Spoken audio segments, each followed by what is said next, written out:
15 piraso ng mahi-mahi. What's up mga buddy? Magandang tanghali po. Actually umaga pa pala. Kasi nga 9:30 po in the morning. So day 3 na pala natin ngayon mga buddy. So we have to schedule na sa ating pag-uwi. Kasi medyo konti na lang yung yellow natin. Pero meron pa tayong mga dadaan ng mga payo mga buddy. Baka pakadagdag pa tayo ng mahi-mahi. Ito na pala yung huli natin ngayon mga buddy. Nakadagdag tayo for this day. Ngayong umaga nakadagdag tayo ng bali 15 piraso ng mahi-mahi. So ito naragdag natin. Tapos na palang napasok kanina yung ating apple. Isa na lang yung iwan. So ito pala mga buddy, puno tong box natin sa atras. Tsaka dito malapit na mapuno.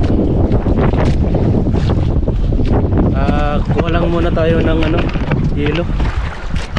Tsaka double check natin kung makakaya pa ba yan hanggang hapon.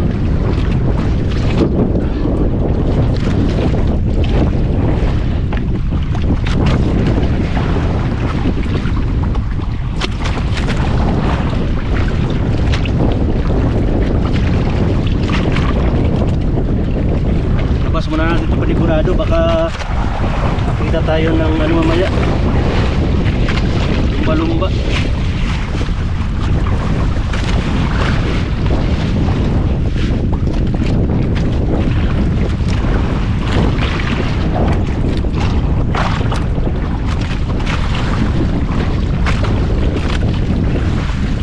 Estimated natin pala mga buddy, yung huli natin nasa 250 kilos na.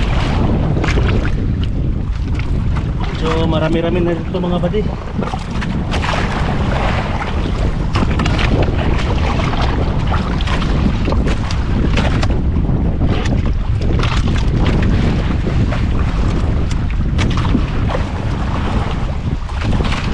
So yun na mga buddy, goods na yan.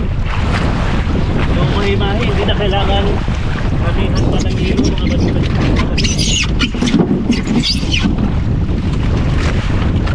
Pag nalamigan yung mahi-mahi, goods na yan.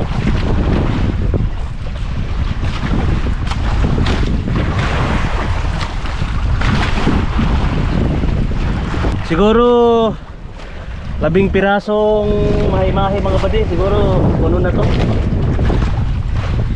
Goods na goods mga buddy. Ang gandang tingnan pag puno yung box.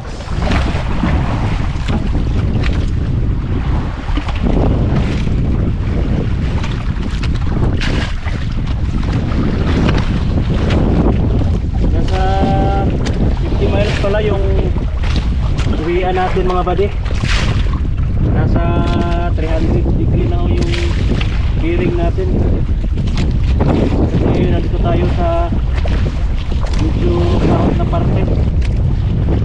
So tingnan nyo mga buddy, kahit nandito tayo sa south na area, kahit malayo yung uwian natin, importante ay medyo makarami tayo ng huli. Yan naman yung mahalaga mga buddy, yung makakahuli tayo. Hindi natin ano yung layo, ang tansya. Ang mahalaga meron tayong uwi.